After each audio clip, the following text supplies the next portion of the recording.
$99 plus monthly monitor. Thanks to the Hubble Space Telescope. Pictures of the comet show that as it passes the sun and is warmed by solar energy, natural geysers erupt through holes on its surface. I'm sure you can see that if you look close enough. The comet came within 9.5 million miles of Earth over the weekend. It is now heading toward the sun, dimming steadily as it goes. Dave Roberts is off tonight. Dave Frankel's inside with us, and I'm not sure I want to hear what's headed our way. Close my ears. Here goes anyway. Right. You ready? Yeah, with sunshine is dimming out there, clouds thickening, and there is some nasty weather on the way. It was a pretty nice day out there in the Delaware Valley today in Lemon Hill Mansion in Fairmount Park. And lots of sunshine, lots of blue sky, a little chilly, 43 degrees. That was as high as we got. It came at 3:49 this afternoon. Our morning low, 31 degrees at 6:50 this morning. Right now, 40 degrees with a north wind at just 4 miles an hour. Hear the birds calling in the background. For tonight, AccuWeather says cold, clear for a while, clouds building, 25 to 30 are the overnight lows. Now for tomorrow, rain arriving and a snow-sleet mix possible, especially north and west of the city. National Weather Service has posted a winter storm watch for the northern and western parts of the viewing area and a winter weather advisory for Philadelphia and areas south and east. In any event, some nasty weather probably around midday tomorrow. Well, the National Weather Service has officially closed the books on the winter past, and tonight's AccuFacts file takes stock of the season. Now, overall, the weather was often the opposite of last winter. For example, after a mild winter in 94-95, the northeastern states shivered in blasts of Arctic cold. We were buried in snow. Snow ranged from 150 to 350% of the normal amounts. Didn't have to tell you that. You already knew it. 15 major cities set all-time records, including Philadelphia, Wilmington, Baltimore, New York, Washington, Providence, and Boston. Meantime, the high plains states and western Canada were frigid, averaging 4 to 10 degrees below normal. On the other hand, the southwest and south central states were abnormally dry and warm. That was the place to be this year, getting about half of normal rainfall.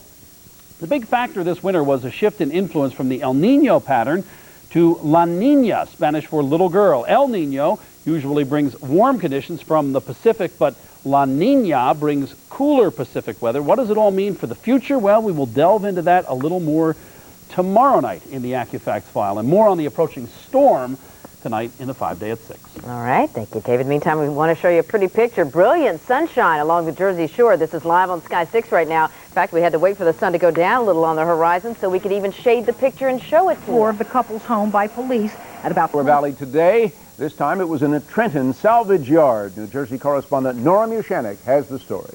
thick smoke visible from as far away as Philadelphia blackened the blue sky this afternoon as a 3-alarm blaze fueled by old tires raged out of control at the East Trenton Salvage Yard at Muirhead and Ott Streets.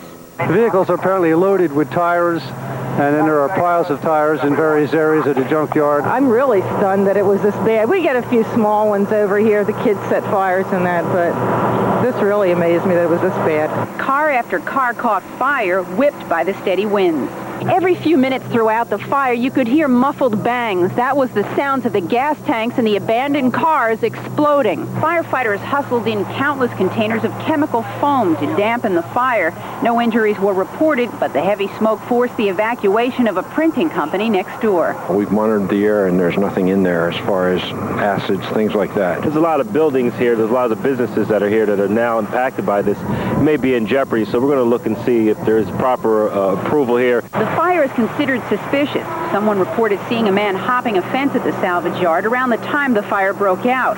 Police are looking to see if there's a connection between this blaze and another at the same time blocks away in an abandoned warehouse. Both locations back up to railroad tracks near Route 1, which was not affected. Once the fire was under control, heavy equipment was brought in to move vehicles in the salvage yard. Firefighters are continuing to wet down hot spots. I'm Nora Mushanek, Channel 6 Action News, Trenton, New Jersey. Meanwhile, a judge has ordered the owners of those dangerous tires. There is some nasty stuff on the way. Action Radar will show us where it is, where it's been, and where it's going.